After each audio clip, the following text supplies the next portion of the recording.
श्री राधा कृष्ण गौ सेवा संस्थान हुडास के अध्यक्ष अशोक कुमार पुरोहित, सचिव शक्ति सिंह, संरक्षक परमेश्वर, कोषाध्यक्ष दिलीप सिंह के साथ हमारा समाचार की टीम ने की विशेष मुलाकात। दिलीप सिंह ने कहा कि 20 साल मैंने आर्मी के अंदर देश की सेवा की है। मेरे रिटायर होने के साथ ही गांव वालों ने मुझे गौ सेवा की बड़ी जिम्मेदारी दी है। गौशाला में साफ सफाई सहित तमाम विभिन्न मुद्दों को लेकर और गौ वंश के तमाम विकास समस्याओं को लेकर मैं सदैव तत्पर रहता हूं। वहीं ग्राम पंचायत के सरपंच प्रतिनिधि कालू सिंह का गौशाला में अच्छा सहयोग मिला है। गौशाला के अध्यक्षों की राज्य सरकार से एक ही मांग है कि वे छोटे गौवंश को राज्य सरकार की तरफ से 100 रुपए और बड़े गौवंश की देखरेख के लिए जो पैसे हैं वो बढ़ाने की कोशिश करें। उन्होंने राजस्थान के मुख्यमंत्री बद्रीलाल शर्मा से गौशाला के अनुदान को लेकर जो कांग्रेस सरकार ने अपने कार्यकाल में 9 महीने का अनुदान दे रही थी, उस अनुदान को बढ़ाकर वो 12 महीने के अनुदान की मांग कर रहे हैं। वही गौशाला में गौवंश के लिए हरे चारे सहित मजदूरी, दवाइयां सहित तमाम विकास कार्यों को लेकर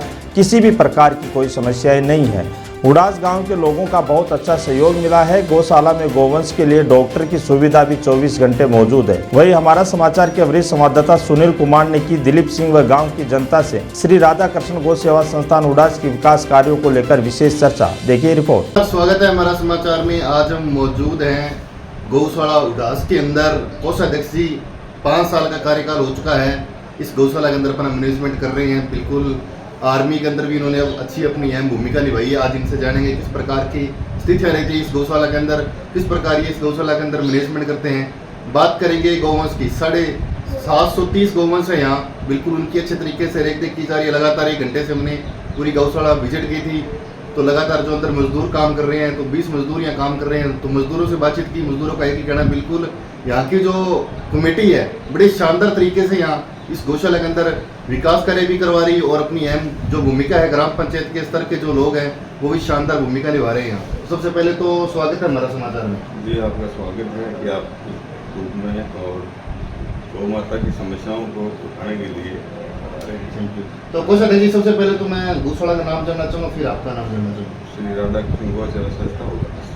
जी, तो सर आपका क्या नाम है? मेरा नाम दिलीप सिंह। तो सर आर्मी से रिटायर होकर मतलब एक गौशाला के अंदर एक बड़ी बात होती है, तो आपका कैसा मन बना? कोई बड़ी बात नहीं है। मैं अब गाँव वार्ड में तो अच्छा लगता नहीं है। हाँ जी। और आर्मी से 1995 में पेंशन आ गया। उसके बाद 2 साल खेती बाड़ी संभाली। फिर राजस्थान कारागार में 16.5 साल का अगस्त 1914 में वहाँ से भी आ गया। तो टाइम पास कहाँ जाएँ, मंदिर में जाएंगे तो कितने देर, कोई पुस्तक पढ़ेंगे तो कितने देर।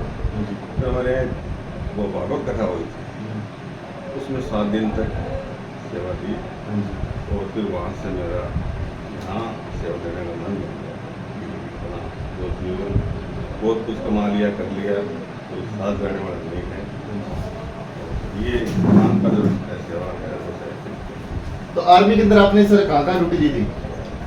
आर्मी में तो ये के लद्दाख में, अरुणाचल में, सिक्किम में, पंजाब, बंगाल, राजस्थान, यूपी है। सर मतलब आर्मी में नौकरी करते करते गौशाला में आपका किस प्रकार मन बन गया था और किस प्रकार आपको एक छोटा सा पद दिया है कोषाध्यक्ष का?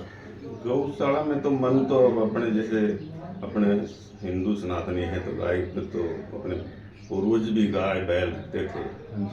और उसके बाद यहाँ जब ये भागवत हुई तो उनके श्री राधा कृष्ण महाराज के 7 दिन तक सुना तो कुछ ध्यान में आया कि यहाँ भी कुछ करना चाहिए। और यहाँ हमारे अध्यक्ष जो थे अशोक कुमार जी, उनकी प्रेरणा से कि भाई आप आओ, हमें मदद मिली तो फिर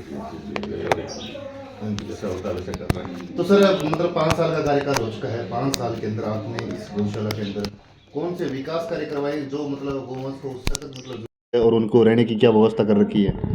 विकास कार्यों को तो ऐसा कि जो मैं लगाता तो 350 लगभग गौवंश थी यहाँ पर। अभी 750 के लगभग हैं। तो हर साल गौवंश बढ़ रही है। तो अनुदान और ये हमारे 2 गांव, एक छोटा सा गांव बरनावा और हुडास, यहाँ से सहयोग जो मिलता है किसानों का, नौकरी पैसे वालों का। यहाँ कोई बड़े व्यापारी और वो तो नहीं है, ट्रस्टी भी कोई नहीं है, लेकिन सहयोग मिल रहा है। दोनों गाँवों का अच्छा सहयोग मिल रहा है। और पहले सरकार का जो है अनुदान वो है। तो इसमें से जो बचत होती है, जैसे ओम जी मंडल का जागरण लगवाया था तो उसमें करीब पैसे आए थे, तो एक चारा गोदाम बनाया था। और जो भी बचत होती है इस साल हमने निर्माण वगैरह हो गया। हाँ गौशाला की चार दीवारी वगैरह। उसके बाद ये जो आप देख रहे इधर वाले शेड है वो बनवाए हैं। ये जो ब्लॉक हैं इनमें सब खुले थे, तो इन पर सब छप्पर अभी इन्हीं 5 साल में डले हुए हैं। और इस साल भी एक पानी की समस्या थी, मीठे पानी की, तो एक होद बनवाया है। और ये सब काम छोटे मोटे टूट फूट का भी होता रहता है और नए निर्माण भी हो रहे हैं। तो सर बात करेंगे, जैसे पहले कांग्रेस की सरकार थी, बिल्कुल 3 महीने का अनुदान आ रहा था, फिर 6 महीने का, फिर 9 महीने का। इस बार भाजपा की सरकार बन चुकी है और राजस्थान के मुख्यमंत्री भजन लाल जी शर्मा बन चुके हैं। तो उनसे आप क्या कुछ कहना चाहते हो चैनल के माध्यम से? आज वो भी देख रहे हैं, डिप्टी सीएम भी देख रहे हैं, आप सभी हम मतलब जितने भी मंत्री हैं वो आपको देख रहे हैं, वो विभाग वाले भी देख रहे हैं, आपकी क्या अपील रहेगी? सीएम साहब से हमारी क्या अपील रहेगी? वो तो बहुत हमसे भी बहुत बड़े गो भक्त हैं, उनसे हम क्या अपील रहेंगे? उनको सब समस्याओं का पता है कि क्या क्या समस्याएं हैं। तो हमारी अपील तो ये है कि जैसे गौचर भूमि है तो इसमें से गौशाला के निर्माण के लिए ज़मीन अलॉट कर दिया जाए 10-5 बीघा। तो उसमें जैसे और भी कई संस्थाएं जैसे मद्रास से हैं, दिल्ली से हैं, तो उनसे अनुदान कार्रवाई शुरू हो जाए। प्लस जो नुकसान होता है तो उसका मुआवजा वगैरह के लिए, या सरकार की जो नीति है कि 10% जमा करो, 10,000 जमा करो, 1 लाख का निर्माण कराओ, वो हम नहीं करा पा रहे हैं। तो उसमें संभावनाएं तो ये तो विकास की तो होती रहती है, कितना भी करो चाहे, कोई अंत थोड़ी है। तो अनुदान मतलब 1 साल का होना चाहिए, 12 महीने का हो जाए तो बढ़िया है, और सबको उम्मीद है कि हो जाएगा। तो गौशालाओं को आश्वासन, हम गए भी थे, सीएम साहब की वो सभा हुई थी गहलोत साहब की, पूर्व सीएम साहब की। वो चुनाव आचार संहिता से पहले दिन या 2 दिन पहले शायद, तो इसी उम्मीद से गए थे। लेकिन क्या आश्वासन मिला वहाँ से? तो कुछ नहीं मिला। अच्छा। उससे पहले हम 2 बार 3 बार गए तो कुछ 5 रुपये बढ़ाए, तो बढ़ाए जरूर थे। तो अभी नहीं मिला तो नहीं मिला, उनकी समस्या होगी कोई सरकार की, हम उसमें तो क्या कर सकते हैं। बात करेंगे सर, सबसे बड़ी समस्या आ रही है, लगातार देखा है, जो आसपास की गौशाला है या राजस्थान की गौशाला है, तो चिकित्सालय की व्यवस्था नहीं, डॉक्टर की सुविधा नहीं है। तो आपके किस प्रकार की स्थिति है? हमारी स्थिति है कि चिकित्सालय में सभी जगह है, स्टाफ की कमी की समस्या है। बाकी हम फ़ोन करते हैं तो आते हैं, ऑन कॉल आ जाते हैं। और वैसे स्टाफ कम होने की वजह से, और कई गाँव का उनको है फील्ड है, तो नहीं पाते हैं। अभी जो सीएम साहब ने ये करी है एम्बुलेंस वाली, ये अच्छी समझ है, लेकिन इसमें वो बोलते हैं कि हमें अभी तक गौशाला के लिए अधिकृत नहीं किया है, किसानों को ही दवा देने के लिए अधिकृत किया। वो टीम आती है सोमवार के सोमवार, तो उसके बारे में चलो हम चुनाव के बाद फिर सरकार को ये पहुँचाएंगे। आप आ गए तो आप पहुँचा दो, हम तो पहुँचाएंगे। हमें अभी तक गौशाला के लिए अधिकृत नहीं किया है, किसानों को ही दवा देने के लिए अधिकृत किया। वो टीम आती है सोमवार के सोमवार, तो उसके बारे में चलो हम चुनाव के बाद फिर सरकार को ये पहुँचाएंगे। आप आ गए तो आप पहुँचा दो, हम तो पहुँचाएंगे अपने शोर से कि भाई इनको अधिकृत करो। जैसे 750 गाय तो दोनों गाँवों में नहीं है, और यहाँ एक जगह ही मिल रही है, तो उनका समय समय पर इलाज होता रहे। तो क्योंकि ये मेडिसिन के पैसे तो मिलते नहीं, सिर्फ चारा के पैसे मिलते हैं गौशालाओं को, चारा पानी के। तो दवाएँ भी, इतनी गायें तो बीमार होती है, ना गाय को नागौर भेजते हैं 6,000 रुपये लग जाते हैं। ये बड़ी समस्या है। हाँ, तो अगर कुछ मदद मिल जाए तो अच्छा है। तो सर बात करें जैसे भामाशाह, अगर भामाशाह आपसे कोई जुड़ना चाहता हो आपकी गौशाला से, तो मतलब आपका कॉन्टैक्ट नंबर क्या रहेगा, और मतलब किस प्रकार भामाशाह का यहाँ शौक मिला इस गौशाला के अंदर? शौक बिल तो बढ़िया है, भामाशाह तो जोड़ो, हम तो चाहते हैं कोई जुड़े, अपना वो करें सहयोग। गौशाला वाले, मैं क्या सभी गौशाला वाले भामाशाहों की तरफ ही देखते हैं सरकार, और दूसरे नंबर पे भामाशाह ही है। तो यहाँ कौन भामाशाह आपकी नज़रों में है जो जिसने बढ़िया विकास करवाया है, यहाँ कोई शौक दिया है? नहीं, ऐसा कोई डायरेक्ट नहीं, बड़ी भामाशाह नहीं है। हमारे संरक्षक हैं जो परमेश्वर जी जांगीड़ हैं, जिन्होंने जो कोई पद पर नहीं है, लेकिन गौशाला के लिए सुबह शाम टाइम देते हैं, और जरूरत होती तो पैसे भी लगाते हैं। तो आपका कॉन्टैक्ट नंबर क्या है अगर आपसे जुड़ना चाहता हूँ? मेरा 637703 88886। तो सर जैसे आसपास के कितने गांव लगते हैं इस गौशाला को? 2 ही गांव है मेन तो। 2 गांव लगते हैं। तो 2 गांव से सर कितना चंदा वगैरह इकट्ठा हो जाता है? लगातार आप फेरी भी करते हो? चंदा तो पूरे आंकड़े तो नहीं बता पाऊंगा पूरी साल में, लेकिन हाँ, जैसे मतलब साल भर का अपना काम चलता है, हैं, तो थोड़ा बहुत रहता है तो अनुदान से पूर्ति हो जाती है, अनुदान से इससे मिलाकर काम चलता है, बढ़िया काम चलता है। फिर नगद नहीं मिलता है तो किसानों से चारा मिल जाता है, चारा वगैरह। हाँ, अनाज चारा ये। तो जैसे देखा है आवारा पशु होते हैं सर, जो लोग नहीं, दूध हमने- पीकर छोड़ देते हैं, तो वो आपको यहाँ छोड़ने के लिए आते हैं, तो उसकी छोटे की और बड़े की आपने क्या रसीद कर रखी है और क्या रसीद काटते हो उसकी? देखो, हम दूसरे गांव के पशु गोवंश तो लेते नहीं हैं, अच्छा। हैं, और हुडास और बरनावा के जो गोवंश है ना, या इनमें कोई यहाँ के है या कोई छोड़ भी गया है, तो गांव वालों को बता रखा है कि अब आप लोग यहाँ रख दो, आपकी इच्छा अनुसार जो रसीद कटा दो, कोई सक्षम है तो कटाओ, नहीं सक्षम है तो मत कटाओ। अब आवारा पशु है तो उसको कौन रसीद कटवाएगा, हैं? तो किसान का नुकसान नहीं होना चाहिए, या गोवंश को बांध के रखो, भूखा प्यासा रखो, वो भी नहीं होना चाहिए। कई बार क्या करते हैं कि बांध देते हैं, परेशान करती है रात बिरात, तो बांध देते, बाड़े में डाल देते हैं, तो ऐसा मत करो, गौशाला में डालो उसको, जैसा है वैसा संभालेंगे। और जो सहयोग मिल रहा है गाँव का, अच्छा सहयोग मिल रहा है, इसलिए चल रही है। तो सर बात करेंगे जैसे कोषाध्यक्ष जी, विधायक साहब, MP साहब का और ग्राम पंचायत मुखिया सरपंच साहब का किस प्रकार यहाँ सहयोग मिलता है? MP साहब को तो मैंने 5 साल में देखा नहीं है, नहीं विधायक साहब को देखा है यहाँ, अभी तक कोई सहयोग नहीं। हाँ, नहीं प्रधान जी को देखा। MP साहब हमारे जो ज्योति मिर्जा जी पहले थे, MP थे, उनका ट्यूबवेल जरूर यहाँ बनाया हुआ है, ज्योति मिर्जा का। हाँ। ठीक है। और विधायक साहब का कोई सहयोग नहीं है अभी तक गौशाला के लिए? नहीं, अभी तक तो नहीं है कुछ। अच्छा, तो सरपंच साहब का?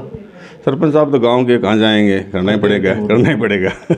अच्छा। और सर क्या स्थायी मुद्दा लेके चल रहे हो और क्या समस्या आ रही है गौशाला के अंदर? मेन तो ज़मीन की है। अच्छा, जमीन की। दूसरा, अगर 12 महीने का हो जाए, 9 महीने करने से बहुत राहत मिली है, और 9 महीने का हो जाए, 9 महीना 12 महीने का हो जाए, और ये जो 12 जो न हो, तो जैसे हमारे पास नर गोवंश हैं, तो उसका भी 12 महीने का दे दे तो भी राहत मिलेगी। तो कोई मतलब अंधे गोवंश कितने हैं जो डिमेज हो रखे हैं? अंधे नहीं है हमारे पास, लंगड़े हैं और वैसे हैं, विकलांग तो है। अच्छा, उनकी किस प्रकार रेख देखी जाती है, अलग से है या उनको कोई बाड़ा वगैरह अलग से बना हुआ है? नहीं, इतने वो नहीं, चलने फिरने वाले हैं, और जो छोटे बच्चों के साथ रखते हैं उनको तो परेशान ना हो। तो जैसे बात करेंगे सर, लिम्पी बीमारी आई थी, उसके अंदर कोई सुविधा मिली सरकार की तरफ से, आपको मुआवजा वगैरह मिला, जैसे गोवंश की डेथ वगैरह? नहीं, लंपी में कुछ भी नहीं मिला, हमारा लगा ही लगा पूरा। अच्छा, तो कितना मतलब खर्चा लगा दिया और आपने, मतलब क्या क्या मतलब समस्या आई थी सामने? कितना खर्चा बताएं, हमने लाखों रुपए लगाए हैं। कितने गोवंश हमारे करीब 250 गोवंश शांत हो गए थे, तो उनका निस्तारण करना, और जैसे भी चूना और ये पाउडर, उनके लिए जहाँ भी देखा, जिसने भी बताया कि ये काटा दो, वो ले आए, दवाई दे वो ले आए, खूब किए, लेकिन बचा नहीं पाए। तो सर बात करेंगे, जैसे देखा है राजस्थान में बहुत सारी गौशाला हैं, तो कई गौशाला के अंदर सर भ्रष्टाचार भी काफ़ी फैलाया जाता है लगातार अध्यक्षों के द्वारा या पूरी टीम के द्वारा।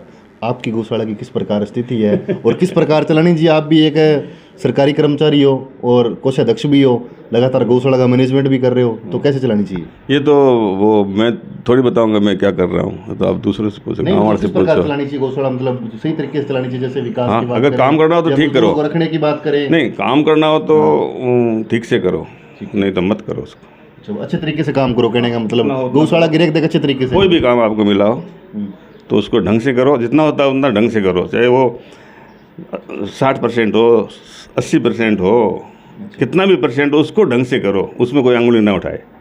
और नहीं होता वो तो कोई ज़रूरी नहीं कि 100% कोई कर दोगे। तो सर जैसे आपकी गौशाला की बात करें, तो जैसे गौशाला में क्या क्या साधन हैं, जैसे ट्रैक्टर वगैरह की कोई सुविधा है, कोई अंदर क्या क्या सुविधा? ट्रैक्टर हैं, 2 ट्रैक्टर है गौशाला के, जो हमारे जहांगीर साहब हैं उनके दिए हुए हैं।